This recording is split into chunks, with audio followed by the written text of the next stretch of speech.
직업상담사 2급 초단기 합격 비법 1차 시험 합격만을 목표로 제작된 내용입니다. CBT 보고문제 출제 내용을 추가로 반영해서 업데이트했습니다. 관련 자료나 링크는 동영상 아래에 정보창과 고정 댓글에 넣어두겠습니다. 도움이 되셨다면 좋아요, 구독 부탁합니다. 실질임금, 의중임금, 명목임금 중에서 먼저 실질임금이요. 우리가 임금이 올라도 물가가 더 올라버리면 이거 임금이 오른 게 아니죠. 그래서 물가 수준을 반영해서 구매력으로 평가한 임금, 이게 바로 실질임금입니다. 자, 임금이니까 분자에 임금이 들어가고요. 물가 수준을 반영해야 되니까 분모에 물가가 들어갑니다. 소비자 물가 지수가 들어가고요. 곱하기 100 하면 실질임금을 구할 수 있어요. 자, 이거 계산 문제 나올 수 있으니까 공식 꼭 기억을 해주시고요. 자, 사용자, 그러니까 회사는 실질임금의 디플레이터로 분모요. 실질임금의 분모로 소비자 물가 말고 생산물 가격을 사용하고 싶어 합니다. 그래야 자기가 손해인지 이익인지 구분할 수 있죠. 하지만 근로자는 실질임금의 디플레이터로 실질임금의 분모로 소비자 물가지수나 생계비지수 이걸 사용하고 싶어 하죠. 소비자 물가지수가 생산물 가격보다 더 빠르게 상승한다면 물가가 더 많이 오른다면 임금 교섭이 당연히 어려워지게 됩니다. 자, 실질 임금 상승률이요. 상승률이니까 분자 상승률, 분모 상승률, 상승률분의 상승률을 계산하는 거예요. 자, 임금의 상승률이니까 분자에는 임금, 명목임금이 들어가고요. 역시 소비자 물가가 분모에 들어갑니다. 그래서 소비자 물가 상승률로 나눠준 것, 명목임금 상승률을 소비자 물가 상승률로 나눈 것, 이게 바로 실질임금 상승률입니다. 의중임금이요. 이거 마음속에 있는 임금이란 뜻이죠. 실제 출제에서는 여러 가지 다른 이름으로 출제가 되기도 합니다. 보상요구임금, 유보임금, 눈높이임금, 자, 다 같은 말이고요. 마음속의 임금, 의중임금의 뜻은 결국 내가 일터에 나가려면 최소한 이거보다는 더 많이 줘야 돼. 최소한의 요구임금 수준, 이게 바로 의중임금입니다. 그러니까 그 값보다 임금이 작다 그러면 안 나간다는 뜻이에요. 결국 유보임금, 의중임금이 굉장히 높다면 그 사람은 더 다른 일을, 그 일이 나타날 때까지 계속 다른 일을 찾겠죠. 실업자로 머물 거예요. 그러니까 유보임금의 상승은 실업기간을 연장하게 되는 겁니다. 시장에 참가해서 효용극대를 달성하는 근로자의 의중임금, 시장에 참가했다는 뜻은 이미 근로자로 일하고 있다는 뜻이에요. 그러니까 근로자라고 일하고 있는 사람의 의중임금은 실제 임금과 일치합니다. 이게 의중임금보다 크니까 일하러 나갔겠죠. 그러니까 근로자의 의중임금은 실제 임금과 일치합니다. 전업주부는요, 의중임금보다 실제 임금이 더 높기 때문에 전업주부를 하고 있는 거예요. 만약에 의중임금이 실제 임금보다 더 낮다, 실제 임금을 더 받을 수 있다 그러면 또 취업했을 겁니다. 그래서 더 이상 전업주부가 아닐 거예요. 자, 전업주부의 의중임금은 실제 임금보다 더 높습니다. 자, 명목임금 인상분요. 자, 임금은요, 당연히 생산성이 증가된 거에다가 물가 상승한 것을 더 더해주는 게 가장 합리적이겠죠. 그래서 그 사람이 생산성 증가율 플러스 노동 물가 상승률, 이거 두 개를 합한 것이 바로 명목임금 인상분입니다. 임금 페리티 지수란 국민 총생산, 그러니까 국민 소득을 고려한 임금 수준을 말하는 거예요. 만약에 한국의 임금 페리티 지수가 100, 일본의 임금 페리티 지수가 80이라면 그냥 절대액은 일본의 임금 수준이 더 높을 수 있지만 국민 소득을 감안해서 다시 계산하면 한국의 임금 수준이 일본의 임금 수준보다 더 높다는 것을 의미하는 겁니다. 듣고 계신 강의는 직업상담사 2급 초단기 합격 비법의 핵심 이론 파트입니다. 교재에는 2002년부터 지금까지 20여 년간의 모든 문제를 분석해서 2200여 개의 필요한 모든 문제를 주제별로 모았습니다. 이론서와 문제집을 한 권으로 완성한 문제 기반 학습지입니다. 이 한 권만으로도 완벽한 수험 준비가 될 수 있도록 했습니다. 동영상 아래 댓글에 구매 링크를 넣어드렸습니다.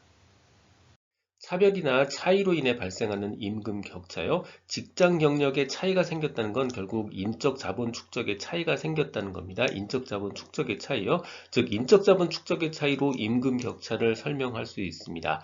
경쟁적 시장에서 고용주에 의한 차별은 장기간 지속될 수 없어요. 경쟁 시장에서 고용주 차별 지속될 수 없고요. 하지만 소비자의 차별적인 선호가 있다. 이건 차별적인 임금 격차가 계속 지속될 수 있고요. 정부가 차별적 임금을 지급하도록 강제하고 있다. 이때도 마찬가지로 임금 격차가 지속될 수 있습니다. 성별 임금 격차 발생 원인이요. 여러 가지 격차들, 뭐 예를 들어서 학력별, 직종별, 기업 규모별 그런 여러 다양한 격차와는 달리 성별 임금 격차는요. 동일노동 동일 임금의 차별에 해당합니다. 즉 불법이에요. 불법적 차별에 해당해요. 그 이유는 임금 격차, 성별 임금 격차 발생 이유 원인은요. 여성들이 주로 저임금 직종들이 많고요. 과거에는 여성이 교육 기회도 적고 남성보다 학력도 낮았고요. 또 여성의 직장 내 승진 기회가 남성보다 작았기 때문입니다. 자, 하지만 여성이 노조 가입률이 높아서 이게 생겼다. 이거 오답이에요. 첫 번째 노조 가입 낮고요. 두 번째 만약에 높다면 노조 가입률이 높은 건 임금 격차를 줄이는 방향으로 역할을 해요. 그래서 여성의 노조 가입률이 높아서 임금 격차가 발생했다. 오답에 해당합니다. 직종별 임금 격차의 원인입니다. 첫 번째, 직종 간 정보의 흐름이 미흡하기 때문에요. 직종 간 정보의 흐름이 원활하기 때문이다. 이게 오답입니다. 건설 현장에서 일하는 사람들은 농업 현장에서 일하는 근로자 임금이 올랐는지 내렸는지 알 방법이 없습니다. 정보가 미흡하기 때문이고요. 직종 간 근로 환경의 차이가 존재하기 때문입니다. 첫 번째는 노동자들도 특정 직종에 대한 회피와 선호가 달라요. 싫어하는 것과 좋아하는 게 다릅니다. 그리고 보상적 임금 격차도 근로 환경과 관련이 있습니다.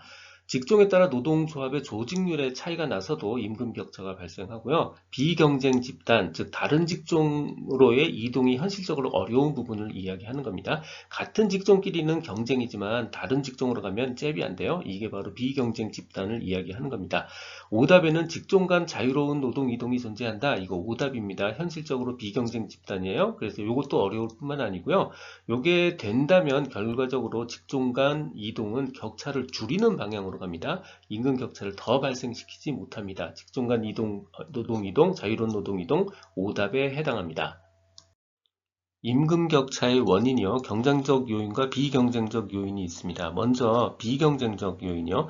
노동조합 효과, 이거는 비경쟁적 요인입니다. 무슨 시장 경제에 의해서 왔다 갔다 하는 게 아니고요. 그냥 노조가 강하면 임금이 높아지는 거예요. 이건 비경쟁적 요인이고요. 나머지 것들은 대부분 경쟁적 요인입니다. 인적 자본량이요. 숙련도의 차이고요. 보상적 임금 격차, 효율성 임금 정책, 그리고 생산성, 즉 근로자의 생산성을 말하는 겁니다.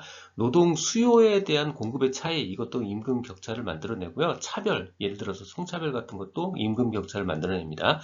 보상적 임금 격차, 즉 직업에 수반된 위험이 따라서 그에 대한 보상을 해주는 것들이요. 환경이나 위험 같은 것들을 보상해주는 것, 보상적 임금 격차고요.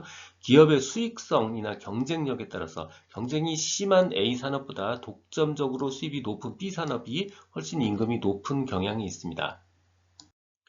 균형 임금보다 임금 수준이 높은 이유요. 우리가 얼핏 인력의 부족이 정답이 될 수 있을 것 같지만 사실은 균형 임금이라는 것 자체를 인력 부족이 만들어내는 겁니다. 그러니까 인력 부족이라는 게 균형 임금보다 더 높은 임금 수준을 만들어내거나 더 낮은 임금 수준을 만들어내는 이유는 절대로 될 수가 없는 거예요. 그래서 오답, 인력의 부족, 이거는 이유에 해당되지 않고요. 나머지 임금 수준이 높아지는 이유, 비경쟁적 요인에는 노동조합, 그다음 최저임금제 같은 것들이 있고요. 경쟁적 요인에는 효율성 임금 정책 이런 것들이 있습니다. 그 다음 조심해야 될 단어 바로 통계적 차별입니다. 통계적 차별은 사용자가 생산성에 대한 내용을 정확하게 잘 몰라요. 자신이 없어요. 그러니까 결국 그냥 평균적인 값을 딱 놓고 그걸로 임금을 결정해버리는 겁니다. 즉 평균적, 통계적인 인식을 근거로 임금을 결정해버림으로써 자신도 모르게 차별이 발생하는 것, 이게 바로 통계적 차별입니다.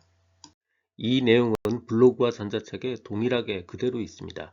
도움이 되셨다면 좋아요, 구독 부탁드립니다. 지금까지 라디캠지기 꾸벅이 박종규였습니다. 감사합니다.